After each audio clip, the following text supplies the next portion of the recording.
Okay, here we go. Hey Doug, going live today. Had some interesting things happen. Oh, I don't know what I just did. There we go.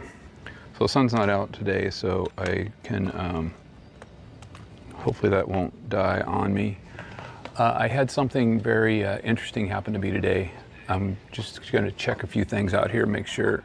I've done a bunch of stuff. I've done a bunch of stuff to my setup, like always, because I'm always evolving and changing and doing new things. Everything should be set up pretty good, though. I've done the run through. My only real thing is my switcher. When the sun's out, it gets hot, it roasts and gets a little carried away. Anyways, we're gonna go right into a couple of things real quick because I had something interesting happen this morning.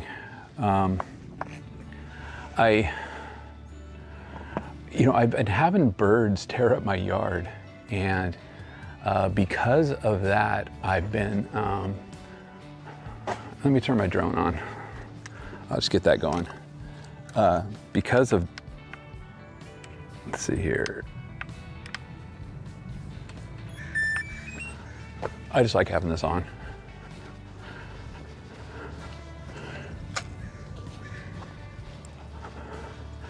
So like I said, so I had the birds tearing up my yard, and I can't really see any of the screens, so I don't know what's going on. And I just been getting really aggravated about it because I'll come home from work and I'll be, I have the putting green, I've been mowing it really short and it looks really good.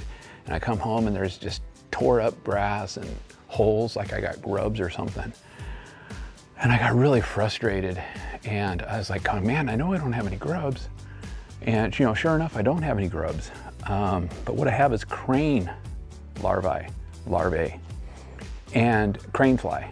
And I don't know where that comes from, how that comes about. I did a little research on it, not too much. I went to find the 24-hour grub killer, and it's really hard to find. And it's not really grub season, it's not even really crane fly season for the larvae from the research I did. And I'm just gonna start showing this video because I got up this morning and I started messing with all my cameras and just doing all kinds of stuff because that's what I do. And I'm actually not doing what I did this morning test-wise. This is a totally different setup I have going up here. Let me see. So yeah, the video is going. So yeah, look at all those crane flies, larvae coming up out of the ground there. So I put this 24-hour grub killer. On Friday night I found it, and they only had a couple of bags, so I purchased it online while they were closed, and I had to drive to a store that's further away than the normal one I go to, and it was an Ace. Ace always seems to have a 24-hour grub killer. It's got Dilox, was it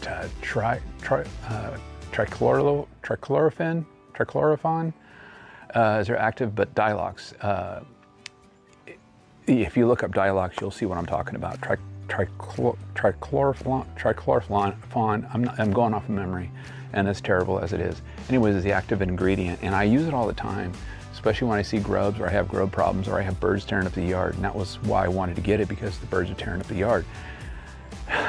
So I applied it really heavy. I put it on my yard and I put it on Doug's yard because Doug showed me yesterday he had a fresh mole mound in his yard, and I'm like, oh my God. And I was like, you know what, the birds are tearing up my lawn right now.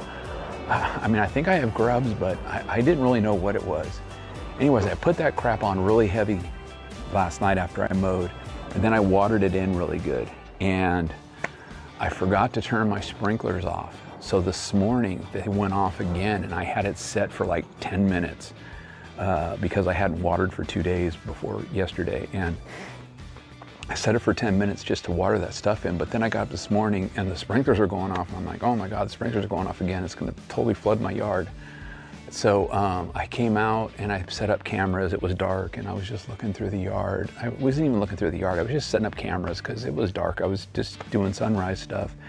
And oh my God, I came back out, the sun had come, the light had come up and all this stuff, and I just saw all those crane fly larvae. You could see it in the video there. I mean, I was just rambling on how I found it out, but oh my God, they're everywhere in my yard. And in fact, they're still all over. And let me change over to my, let's see this one right here. So I can still show you, they're still here. I mean, they're drying out and dying. But, I mean, he's still moving, but look, they're still everywhere. So I'm waiting for this to dry out because like I said, I had the water on this morning and I didn't mean to have the water on this morning. And now that I've moved this camera, it's gonna be all out of alignment. So I found out why the birds are tearing my yard up. And that was my biggest thing that I just was so frustrated with, because I'd come home, even the backyard, I did the backyard too. I didn't even look at Doug's yard yet because I've been so busy just doing stuff with video and live setup and cameras. I just been doing it all morning. And so when I saw those things, I started doing a little bit of research and I saw that, yeah, it's crane fly, it's not grubs. I had a whole bunch of stuff on the video I was showing there where I was talking about it, but I kept saying grubs, and it's not grubs. Grubs are white. So these are crane fly. So if you see what these are, and it's really not even season for it, so I don't know why I have so many, but I'm glad I'm getting rid of them. Anyways, I'm trying to keep the birds out of my yard so they don't eat them. I'm gonna use the rotary mower to suck up all the larvae here as soon as I get done with this. And I'm gonna mow and all that stuff, of course, because I'm doing it. But I have all that dialox that I put down, the 24-hour grub killer. It's all over because, I have that stupid spreader. It's a Scott's hand spreader, it's the Whiz, and I use it for tea seed meal, but I wanted to get it on last night really in a hurry because, we had to go take our grandson back home, and so I was putting it down, trying to get the water going and stuff like that. And that stupid thing, man, it sucks so bad. Anyways, it just drops it everywhere. You try to keep the thing going and then you turn it off and then it drops a whole bunch and it's just all over. So I'm gonna get the dew whip out and I'm gonna dew whip on the, let's see here. I'm not sure which camera that is. Yeah, so you can probably see in that picture right there, all the granules all over the place. I thought it was gonna water in pretty well, but it hasn't. And plus that's the putting green, and that's like, pretty much dirt because it's only 1.6 millimeters. So, I mean, the granules are bigger than taller than the grass blades. Anyways, so that's what happened this morning. So hopefully the birds are gonna stop tearing up my yard and maybe hopefully Doug's mole will go away because I don't want that thing coming over here. He's got a couple of traps out he's been trying to get. I haven't seen any on our side of the street, but that doesn't mean that guy's not gonna come over here. So just very interesting. I just thought that was really weird how those things came up out of the ground, just like really quickly and boom. It's like when I apply tea seed meal and earthworms come out of the ground. It was really, really weird. Never seen that before. Never had a problem like that before. And I've used 24-hour grub killer before, the Bio Advanced. And it's Dialox is the active ingredient. So I'm actually gonna buy a bag of just straight Dialox. It's a more concentrated form, and I'm just gonna start taking care of all of the neighbors' yards that I, help out. And I'll help out any neighbor if they ask me for help. And I'm not gonna go to neighbors and say, hey man, you want me to help you with your yard? No, I'm not gonna do that. But if a neighbor comes to me and asks me for help on their yard, and they wanna listen, I'll be more than glad to give them my 2 cents of what I think, whether they like it or they don't like it, I don't really care. Kind of like with the YouTube thing of, just all this stuff. So I got a couple of things that I'm just gonna go over today. I wasn't really planning much for a live today, but when that happened, I just thought I would throw that up there and talk about that. Oops, let's do that one. So that's kind of that over there. Got a little update on my tenacity application for bent grass. Going hard after bent grass right now. And it seems to be, working okay, but it's not working as good as I was hoping because I watered it in too soon. So probably next weekend, a week early, I'm gonna apply another application. I mean, it's doing a little bit, but I'm really trying to stay on top of that, tenacity application in the bent grass and just trying to get it to die off. Let's take a look. Let's go look back here. So this is an update on the Bermuda grass right here. There's a nice good shot of it. I haven't really mowed that yet. I haven't mowed that in, when was it? I think a Tuesday was the last time I mowed the backyard. It's Monday or Tuesday. I don't mow the back as much as I mow the front. And it's just because I really don't have a lot of time for it. So the bent grass, or the Bermuda grass in the backyard, is doing really good. God, I love that so much. It's really great stuff. Let's go back here. I'm gonna go ahead and launch my drone. Let me put the drone camera on right now. I'll launch that, and then I'm gonna go into a couple more, let's see, I think it turned off. Let me turn this back on.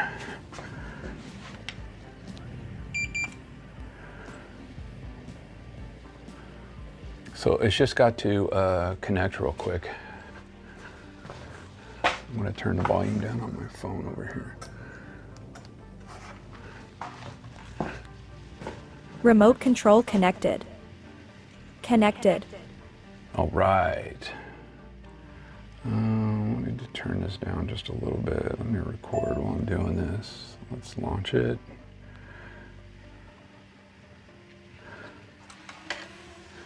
And then this might give you a little better indication of what's going on. Home point here. refreshed.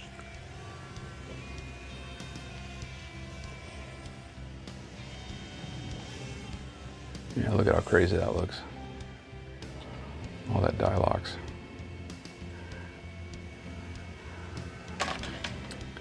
So yeah, normally I forget to launch the drone. It does kind of make a bunch of noise. I don't know if you guys can hear that on here or not, but so I want to get back into, I think it's got, maybe if I move this over, or put it up here, I don't know. I guess that's a better spot down there because that's got the, I can't get that picture out of that bottom corner there.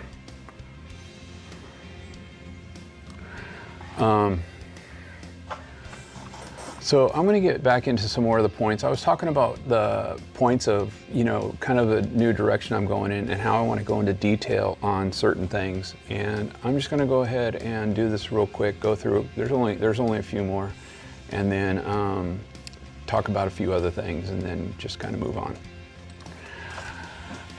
So we were talking about, microbes last time, and it's like, do I really need to feed my microbes?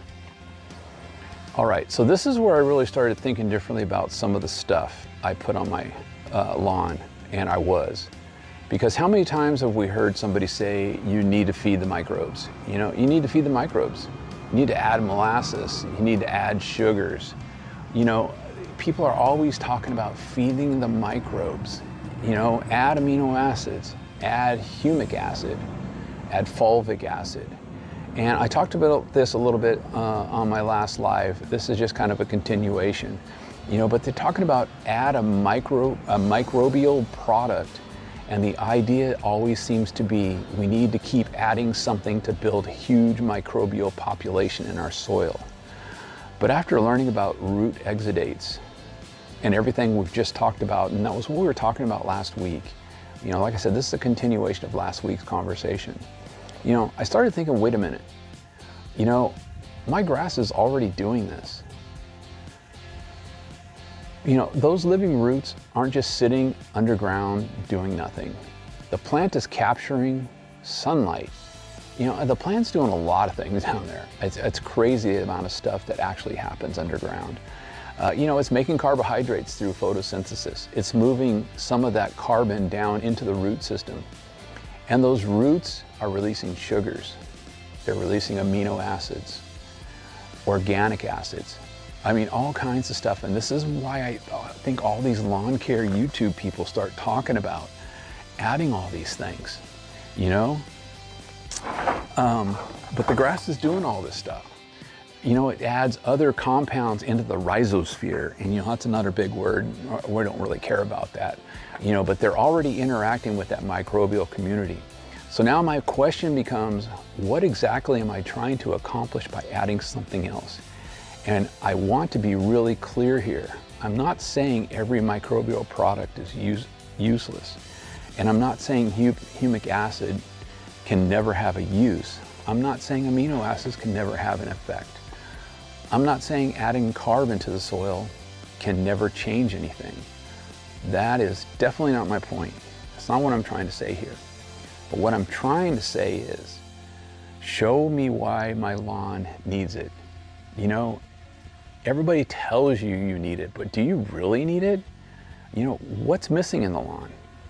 What limitations am I correcting? And what's the mechanism? And what does the research actually show? Because I don't think my goal should simply be, oh, one of my cameras just died. Let's get as many microbes into the soil as humanly possible.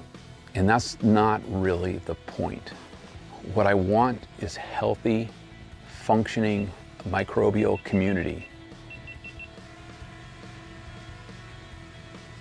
Oh, maybe another camera shut off. And for that community to function, it needs the right environment. It needs living roots. It needs carbon. It needs moisture. I'm gonna put on the mowing video while we're talking about this stuff. You know, it needs oxygen. It needs the right temperature. It needs organic material, and it needs a habitat.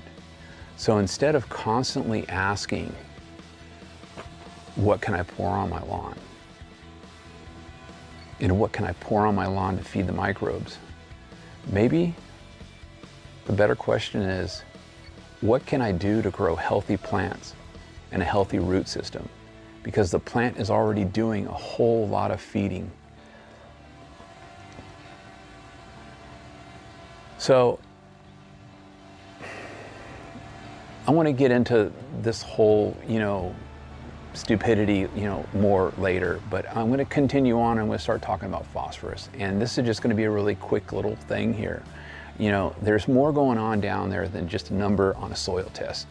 This brings me to phosphorus, and phosphorus is one of those subjects where I think we have to be careful about how we talk about it.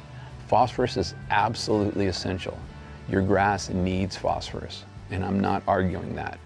I'm not saying phosphorus doesn't matter. What I'm questioning is the idea that because phosphorus is important, that automatically means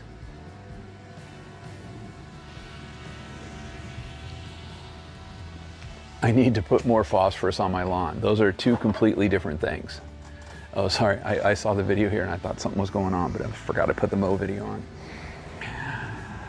And here's where all that stuff we just talked about with the roots and the microbes starts coming together. You know, there's phosphorus in your soil, and it may be already available to the plant right now. There's phosphorus associated with soil minerals. There's phosphorus tied up in organic material. So, you know, there are different pools, and I had this great thing. I think it was this right here, yeah. So this kind of shows a little breakdown of what's going on underneath the ground here. But there are different pools and different forms of phosphorus in the soil, and they're not all just sitting there doing nothing. You've got roots growing through that soil. You've got root exudates changing the condition right around the roots. You've got bacteria, you've got fungi, and you've got organic acids. And this is why I'm showing this, chart here, this grid, is because, you know, there's a lot of things going down there that a lot of people don't think about. And this is why it's really important. You know, you've got enzymes, you've got soil chemistry, you've got pH, you've got moisture, you got all of that stuff interacting. Certain microbes can help solubilize some forms of the minerals associated with phosphorus. Other biological processes can help mineralize phosphorus from organic material. Organic acids can affect phosphorus availability, and fungal associations can help the plant explore a greater volume of soil for nutrients. And that's kind of what the chart's showing up there. It's just kind of showing you the whole, you know, activity of what's going on below your soil there. So now, does that mean my grass can magically access every bit of phosphorus sitting in my soil? No, absolutely not. And I don't want anybody taking that away from what I'm saying, because what I'm saying is the soil isn't static. It's not just a bucket with a number written on the side of it. There's biology happening. You know, the soil is so alive down there, and the roots and the turf grass and everything like that, they're working together to do all these magic things. It's actually incredible, you know, how all plants do all this stuff. You know, but there's chemistry happening, there's roots growing, there's nutrients moving between the different pools, and I think understanding that makes us a whole lot smarter about how we interpret a soil test.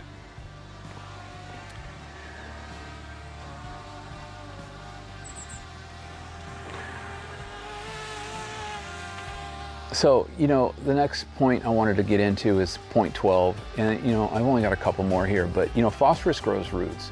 Now, here's the one thing we've all heard. You need phosphorus because phosphorus grows roots.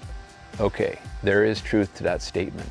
Phosphorus is important for the plant metabolism.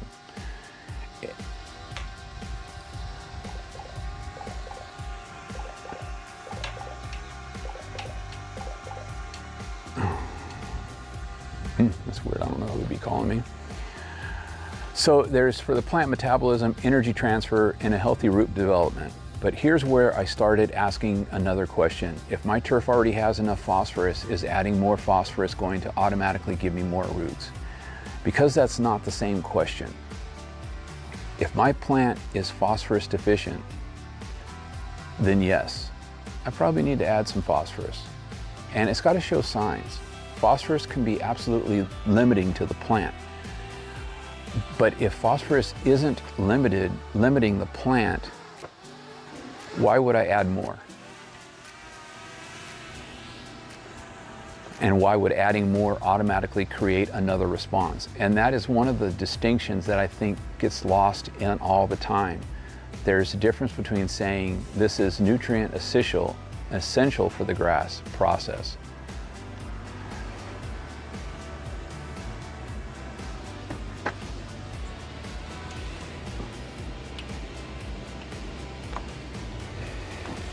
And saying adding more of a nutrient will improve that process, those are not automatically the same thing. And I think once you start looking at Alon's products that way, a lot of the marketing claims start sounding a little different. And that's kind of one of the big things that I'm going to talk about too, is marketing. You know, I talked last week about a video I saw on potassium. And, you know, this guy was totally sold on the fact that he needed potassium for heat stress, you know, and potassium helps with heat stress. But now let's do the exact same thing for potassium, because another thing we've all heard is you need potassium for stress. You need potassium for heat. You need potassium to make the plant stronger. So I actually just read a brand new research paper on potassium and phosphorus and some testing that happened over 3 years, but we'll get into that. And again, there's real plant science behind some of those statements. Potassium is important. It plays a role in water regulation. It plays a role in stomatal functions. It activates enzymes. And that's what I'm talking about a lot of times. If you have potassium, it's doing what it needs to do. You don't need to add potassium to make it do something. If it's already there, it's already doing it. So, you know, there's a bunch involved in the whole physiological processes, and it absolutely has a relationship with how plants respond to stress. And I'm not arguing any of that, but here's my question. Does my turf need more potassium? That's the part I think sometimes gets skipped. Because if my potassium level is already sufficient, I'm gonna put this back on drone here. There we go. So because if my potassium level is already sufficient and potassium isn't limiting my turf, what evidence do I have that putting more potassium down is going to give me the extra stress protection I'm promised? And that's what I want to know. Not is potassium important. I already know potassium is important. But you know, just because potassium is important doesn't mean adding more is going to do anything. So is potassium limiting my lawn? Because those are two very different questions.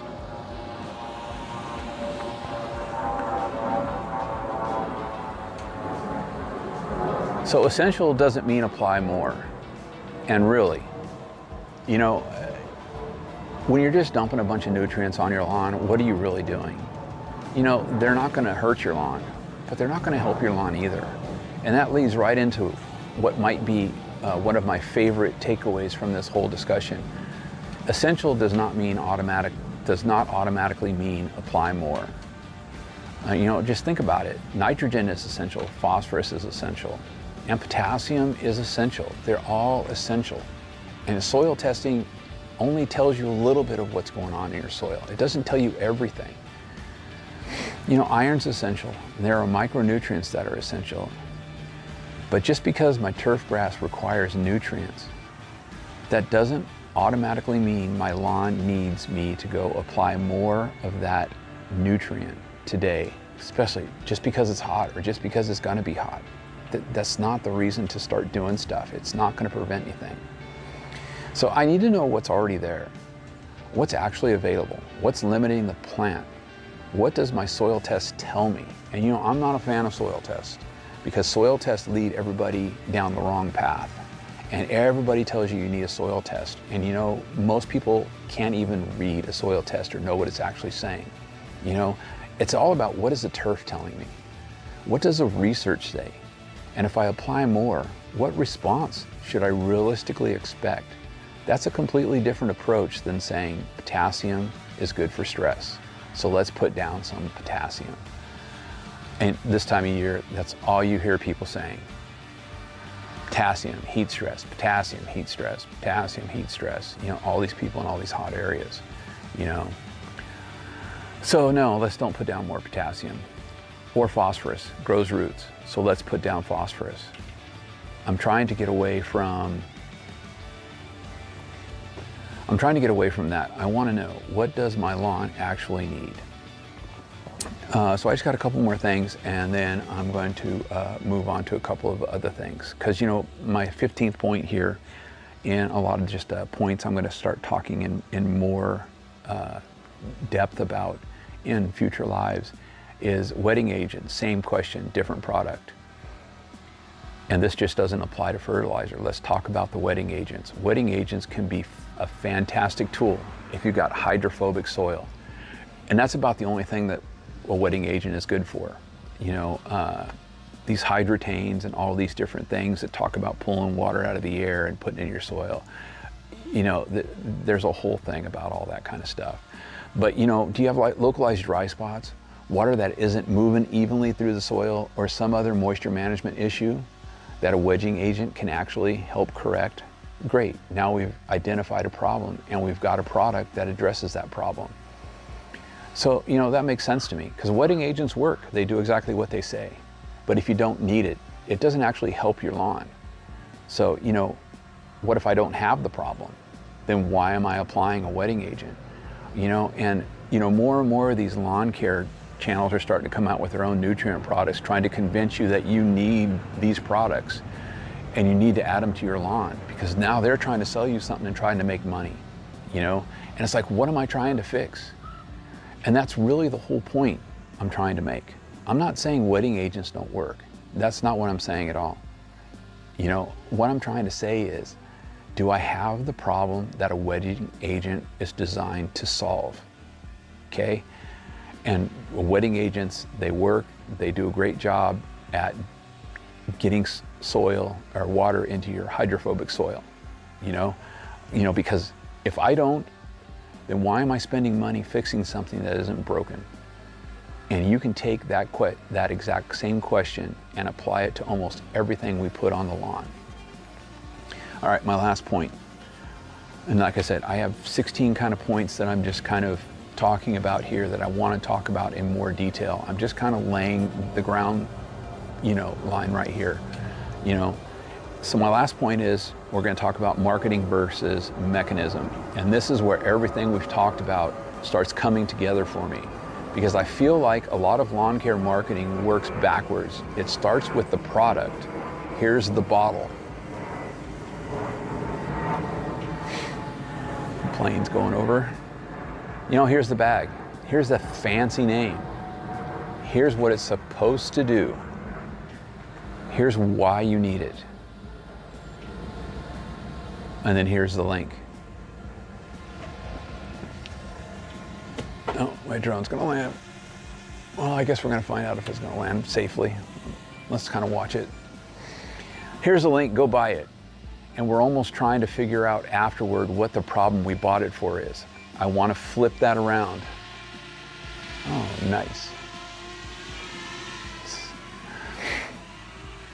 What problem it was bought for? I want to flip that around. I want to start with my lawn. What am I seeing? What's actually happening? Do I have a deficiency? Do I have a moisture problem? Do I have a soil issue?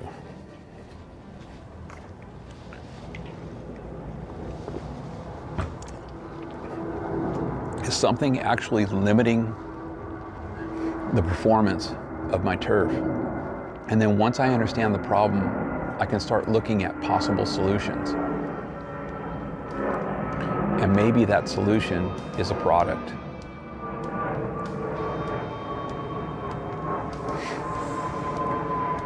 And that's perfectly fine. If you need a product and you have a deficiency, you have an issue, and you have a product for it, yeah, sure, use it. It's perfectly fine. So maybe I do need phosphorus, maybe I do need potassium, maybe a wetting agent is exactly what I need for my lawn. Maybe there's another input that makes sense, but now I'm using that product for a reason. I'm not starting with, I bought this product. What can it do for me?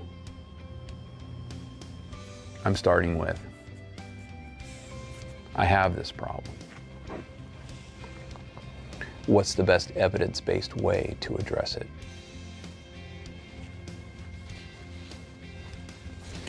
And I think that's really where my whole approach to lawn care is starting to change. Problem first, product second. Understand the mechanism. Understand what the ingredients actually does. Look at the evidence. And then ask the question I've probably said 100 times by now. Do I actually need it? Do I actually have that problem? Because if I don't, maybe I don't need to buy the solution. So,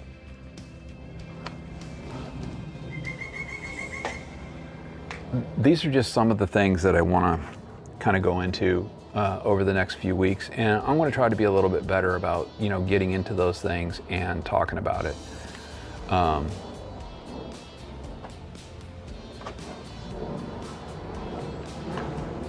on here.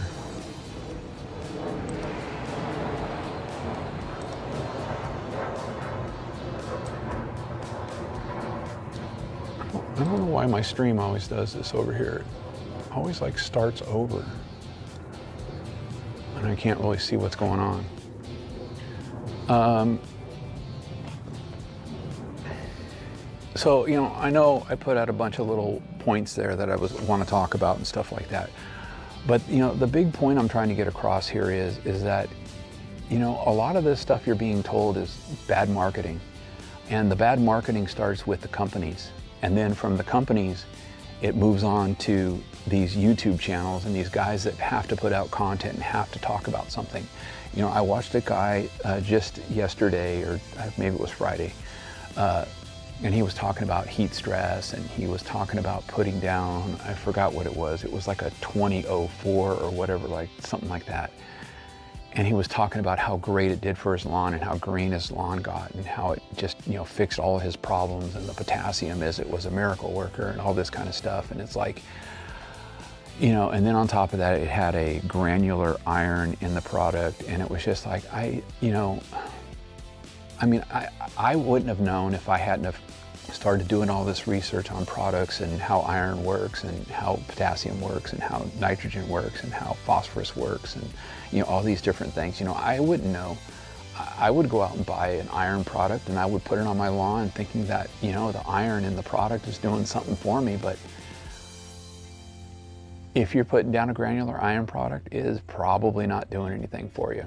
And I just think it's sad and funny that some of these guys, they've got thousands of subscribers and views and people watching them, and they're just telling people stuff that's just not accurate, and they're not educating people, they're selling people. And I'm not here to be sold, and I'm not trying to sell you on something. I'm trying to educate you to help you understand what a lot of these things that we're putting on our lawn do and don't do. And that's the big point of the kind of direction I want to go in with just some of the things I want to talk about. If you don't have a nutrient deficiency, don't add a product, okay? Nitrogen is a product that's always needs to be added. It's a recommended product by pounds per year because nitrogen is what the turf grass needs to be able to do all of its functions and help utilize the phosphorus in the soil, the potassium in the soil, how to make everything work together and have a successful, healthy lawn. So yeah, that's a lot of what I have been learning about and researching. And the funny thing was I get research information on every Friday, some like reading material topics and things like that. And there was a new research paper that just actually came out in August. I believe it was out of Michigan. Was it because there was a POA one too. I think the POA one was out of North Carolina, and the potassium and phosphorus was out of Michigan. And it started talking about different kinds of a 3-year test that they did on applying NP and K, and in some cases they were applying, N at the, prescribed rate, and phosphorus, based on soil testing, and potassium based on soil testing. And there's actual different types of soil tests that they do, and one of them measures, like we all know that, what available nutrients we have in our soil. And then the other one measures, oh man, I forgot what it was, MSLN or something like that, or MLSN. And it, man, I can't do it justice, and I don't have the information in front of me. Anyways, it more or less, I believe, was testing how it's being utilized, or if it's being utilized. I totally forget, but that's not the point of the testing. The testing and how they did it is relevant, but it's not relevant to the outcome, because the outcome basically came down and said that if you already have sufficient nutrients in your soil, adding more does absolutely nothing. There's no turf grass improvement. There's no microorganism improvement, those sorts of things. And your microbial population, let the grass take care of the microbes, okay? The grass is going to do what it needs to do to have a nice, happy soil. So I don't know, it's a lot of stuff. And that's what I've really been learning, that, you know, the reality is grass just takes care of itself on its own. And when it has a problem, it lets you know. It says, hey, I got a problem, I need some of this. And then you can add it, you know, and you can do what you need to do.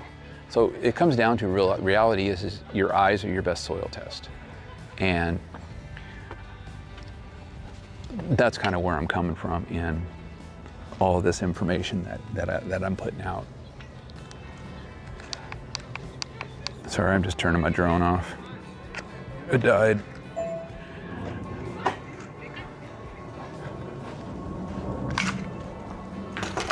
Please connect So the I'm going to drone. continue on with, you know, doing my lives just because I like doing it. And, you know, I'm going to cut some things up into shorts. I mean, it probably won't be till winter time, but I'm going to put something on real quick, talk about a couple of things.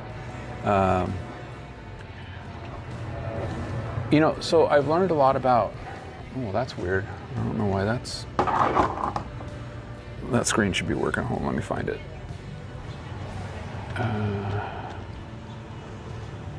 Oh, there it goes. I guess it just needed to be refreshed.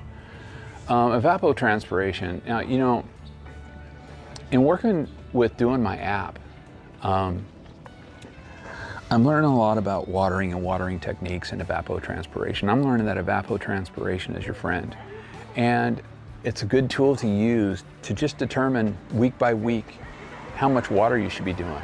But if you don't know how much water your sprinklers are putting out, then, you know, knowing evapotranspiration, you know, is just kind of a, you know, knowledge. If you don't know that your sprinklers put out, you know, a quarter of an inch every 10 minutes or whatever, you know, then the evapotranspiration rate, you know, isn't going to help you that much. But basically the evapotranspiration rate is a good tool because it's basically telling you how much water you need to put on your lawn.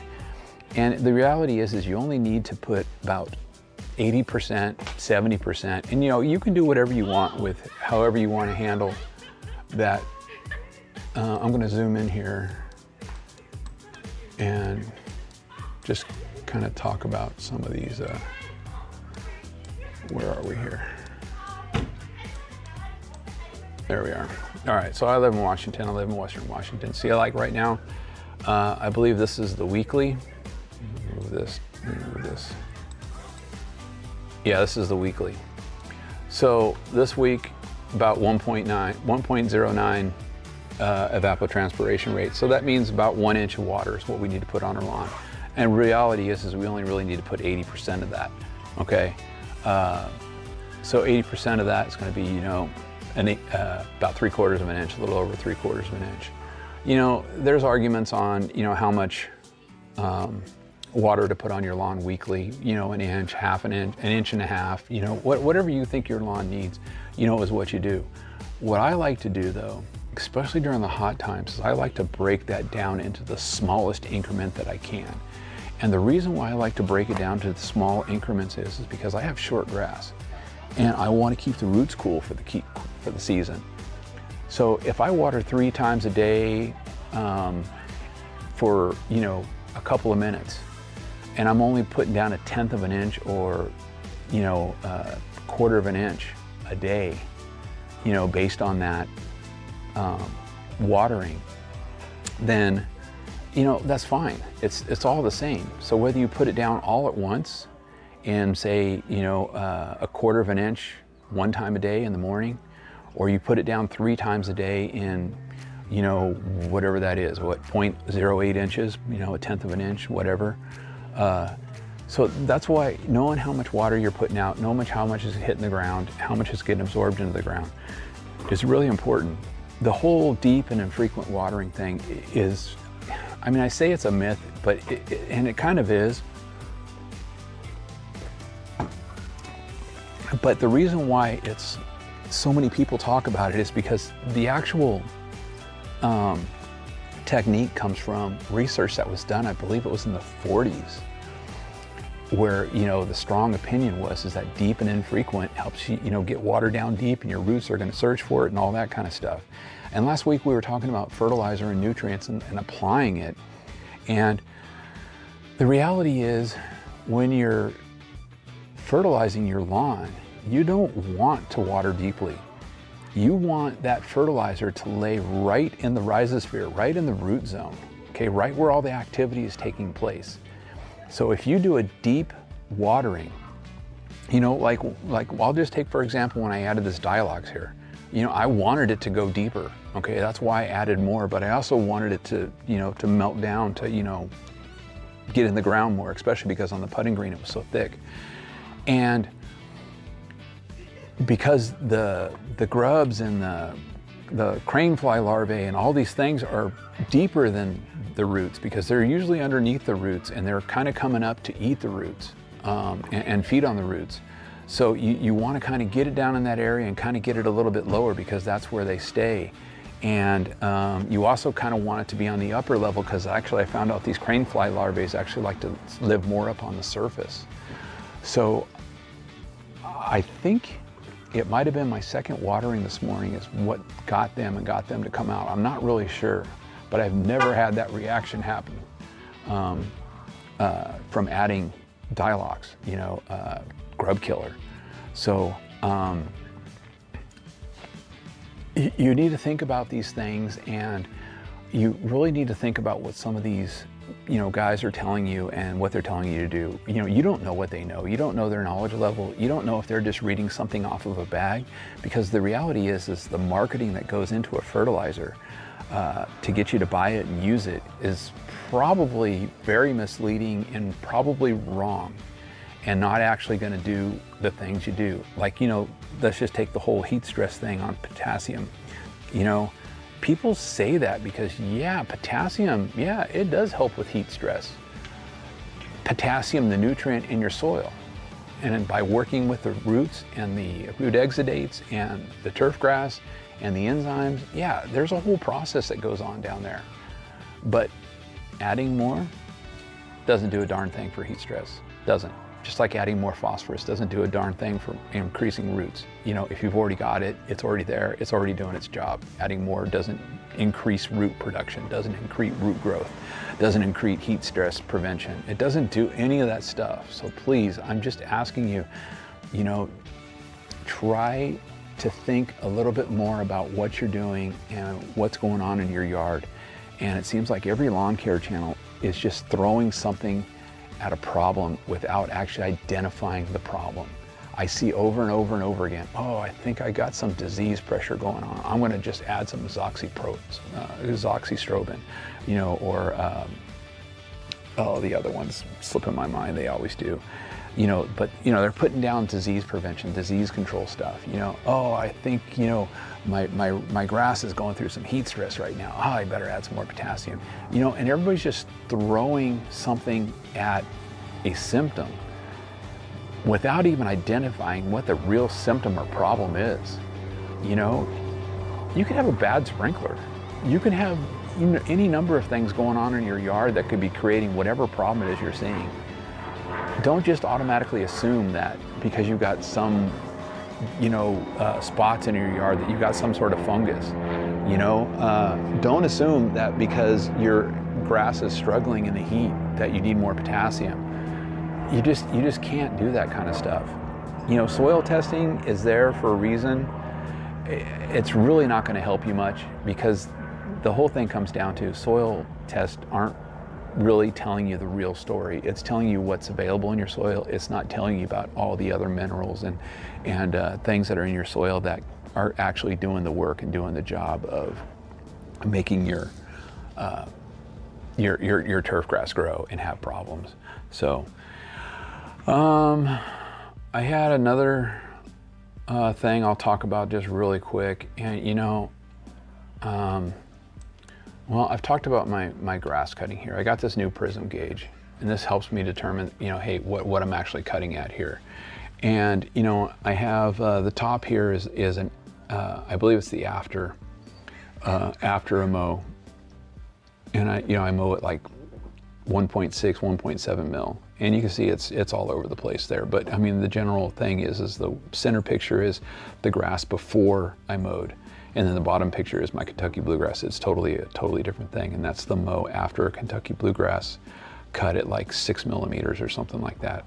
So I like this tool. You know, I like that it shows me how crappy of a job my mower does in actually cutting the grass evenly. And it's not really so much that it's a blade and reel sharpening problem.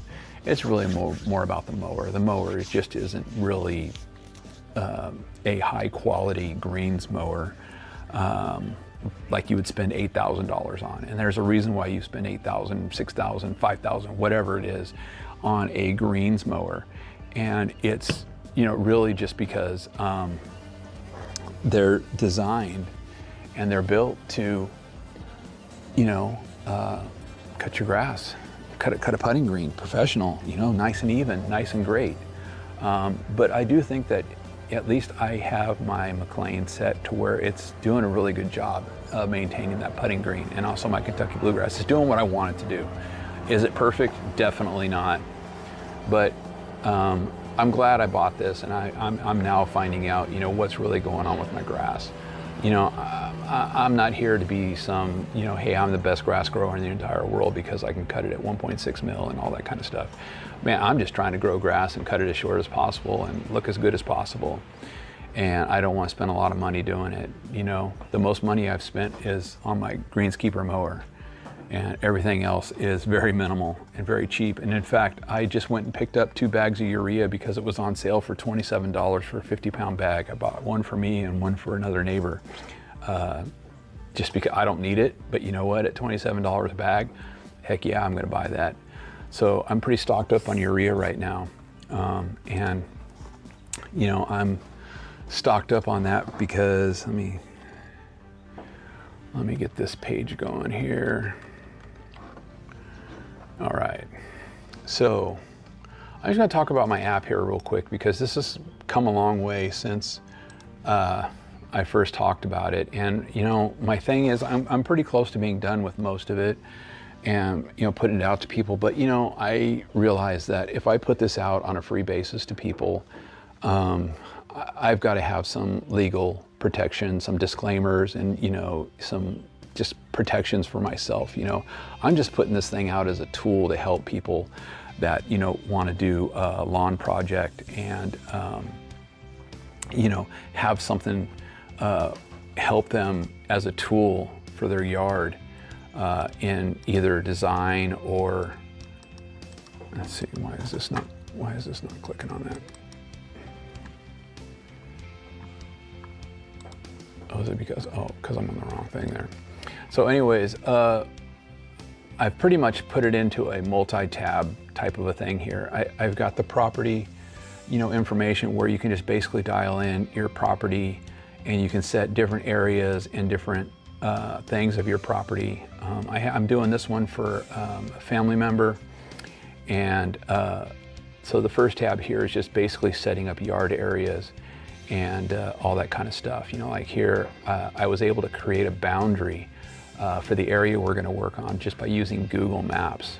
And I have it all measured out here, and basically I can take this from the Google Map measurement and create a boundary, and then I can create a sprinkler grid setup. And that's what I've done here. I've just created a sprinkler grid for coverage, and I'm able to, if you see down here, I've added a bunch of different of the sprinkler heads that we're going to use, and we're going to do impacts on this. It's basically a square, and it's like, what was it, 53 by 43 or something like that, or 55 by 43. So, you know, I think impact sprinkler heads would be great because you only have to use 4 of them, have 2 circuits. This guy's got really great water pressure too. But that's also the other thing, you know, in doing this. This kind of helps you figure out your coverage. Everything's color coded. You can actually put in your irrigation pipe and valves here, what you want to set up, how you want to use it. And this is actually going to do a coverage analysis for you based on your pressure and your gallons per minute in your house. Let's see here, if I do this, analyze sprinkler coverage, you see here it talks about how many heads you're using, the coverage, the pressure, all this kind of stuff. And then you can do a materials list based on all this information here once you get all your pipe laid out. I don't have any pipe done in here yet, but there's all these check boxes to show all the different things that are on the map. And then right here is where you can create your pipe layout. So it's really, really good. And it goes further into, let's see here,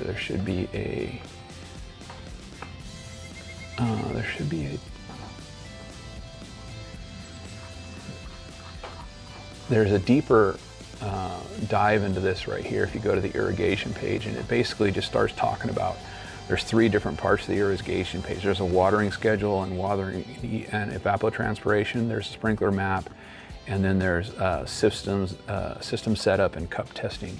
You know, all different things you can do in your yard for the watering and setting up of your lawn. I mean, I've got this thing set up to where it takes the temperature of your location based on your address, or you know, however you want to determine it. And then it takes in and it puts in your evapotranspiration rate right here. Let's see if I can get my cursor over there. I lost my cursor. Anyways, it's not important. It's way over there. Now I got it. Gives you your, this basically is always changing, because you see it says today's Sunday. I mean, the last time I opened this up was I think Thursday last week when I worked on it. So every time you open it up, it updates and it puts in new weather information. And then it also has a program A, program B changing. You can set your timer for your sprinklers to have a program A, program B, and this will let you know if you need to water to program A or program B based on the evapotranspiration rate. It could set up your, help you set up based on evapotranspiration, all that kind of stuff. So like right down here, how are you gonna enter the information? You know, you can enter it on a weekly. Let's see here. Should have been a drop down, but there's a drop down somewhere down here.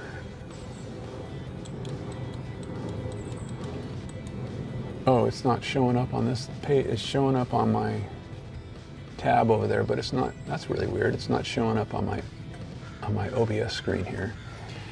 Anyways, this is a really, really good tool. And like I said, I've been working on this really hard to get a bunch of different things in here, you know, and that's not the only thing, the irrigation. You know, I got new lawn planning. I've got a irrigation audit where you can just actually go in here and you can do the whole thing of your head information.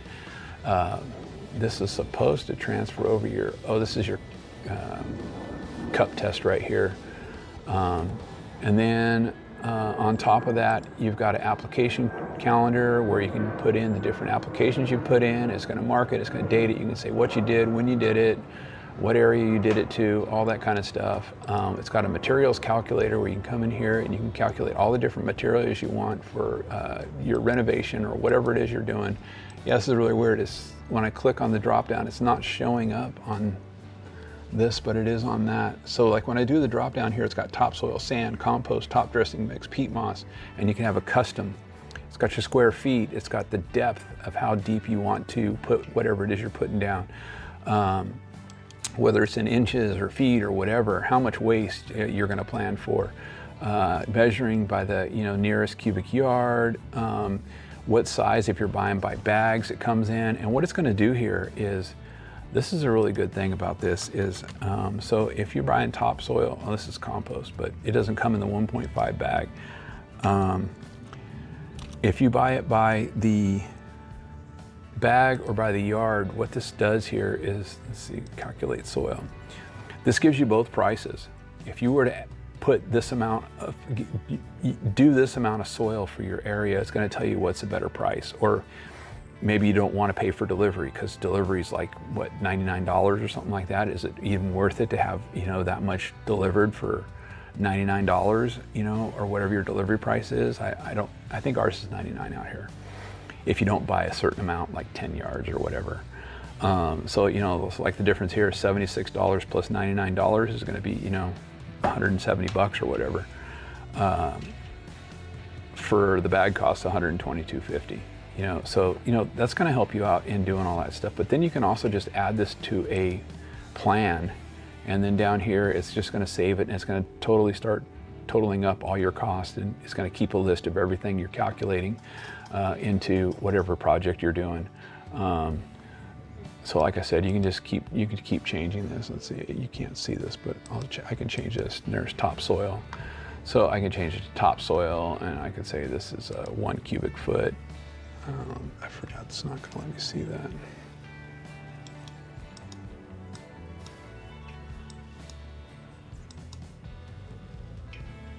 Where is my cursor?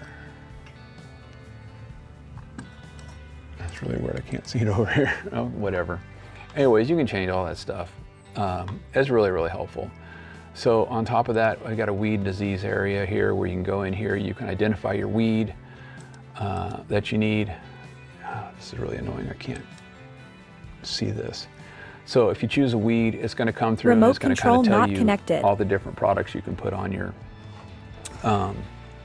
to take care of that weed, the actual product name. But then it's going to come down here and it's going to give you the products you could buy, like say at Home Depot or something like that. You know, some of these things may not be available at Home Depot or Lowe's. You might have to go to a specialty store like Site One or something like that to get some of these products. And then it's going to give you all kinds of product information. It's going to give you label stuff. It's just a really good tool to help you identify weeds and disease and things like that. There was one other thing on here that I put that I wanted to show. Oh, the fertilizer. Oh, I'm clicking on the wrong page. I can't see my cursor again. There it is. All right, so fertilizer, same thing. This is a great way to keep track of your fertilizer and what you're putting down. You can put all your fertilizer numbers in here and it's going to help you calculate out how much you're going to apply. And it's going to tell you how much you need, how much to apply, how much to mix, all that kind of stuff. Your combined application rates of different types of, you know, NPs and Ks and all that kind of stuff. On top of that, it's going to make a note of the date. If you save it, it's going to save your yard history. And then the last thing is you can also do a photo gallery where you can put pictures in. So like right here, I already have aerial map. That's one thing I did. So like I said, I'm still working on this. It's just definitely a work in progress. And it's just something I'm trying to create. And I really was doing it just for myself and doing some planning for some different things for some different neighbors and stuff like that. So that's all. All right, I think I've gone on long enough. Just trying to get some points out and some things like that. But my biggest, you know, thing I'm trying to get across to people is you really need to think about what you're being told by people and applying stuff and putting stuff on your lawn and buying stuff. Like, do you really need to buy an $80, you know, jug of nutrient to put on your lawn to make it look better? Probably not. I say this all the time. You know, when I do an application of fertilizer to my lawn, especially nitrogen, you know, it's like, shoot, now at $28 for a 50-pound bag. My cost just gone down from like 33 cents, 32 cents a square foot, probably down into the 20s. I'm sorry, not per square foot, per 1,000 square feet. You know, so for about 29 cents per 1,000 square feet, and that's just a rough estimate, I'm putting down nitrogen on my lawn, and that's all I put down on my lawn. You know, all the other stuff is basically comes from mowing organic material, putting organic material back in your yard by mowing the clippings back into the yard. I compost my yard once a year. That puts a lot of organic material in my yard, and you know what? That's all you really need to do. And you know what? I don't even need to do that. I do that just because I want to. It gives me something to do. I don't do it because I need to. It's just one of those things that I could probably take it out of my whole work schedule of things I do to my lawn every year. But you know what? I like getting the dethatcher out. I like dethatching. I like freaking, you know, scarifying my yard. I like putting the blades in. You know, I like laying that stuff down. You know, I do just kind of feel it gives me just a much more healthier soil environment. That's all. So anyways, I'll stop. I'm going to go ahead and break out some of these points, and I'm going to just put them into some short format so people can start seeing them, because I know shorts are probably the better way to get information out. You know, I see a lot of people doing them and a lot of people giving a lot of bad information, and I'm just trying to help you from getting bad information and doing stupid stuff to your lawn that you just really don't need to. But if you want to spend the money on products and you want to put them on your lawn because you think that's what you need to do, you know, go ahead and do it. I don't care what you do with your money. I really don't. I just care with people who are getting taken advantage of it and don't realize they're getting taken advantage of. People who are spending way too much money on products on their lawn that they don't need to be adding to their lawn. And the last thing is responsible lawn care practices.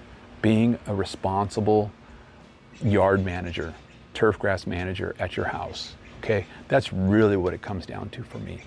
I just want people to know that a lot of things that they're doing are bad for the environment, and that's not my point. I'm not here to be an environmental preacher, not at all. I'm here to preach that I don't want to lose my ability to take care of my own yard because a bunch of idiots are telling people to use products on their lawn that they shouldn't be using, that are leaching into the waters and the waterways, the ponds, the lakes, everything, and ruining everything. And government's just going to come in and say, you know what, they're already doing it with gas-powered, mowing equipment and lawn equipment.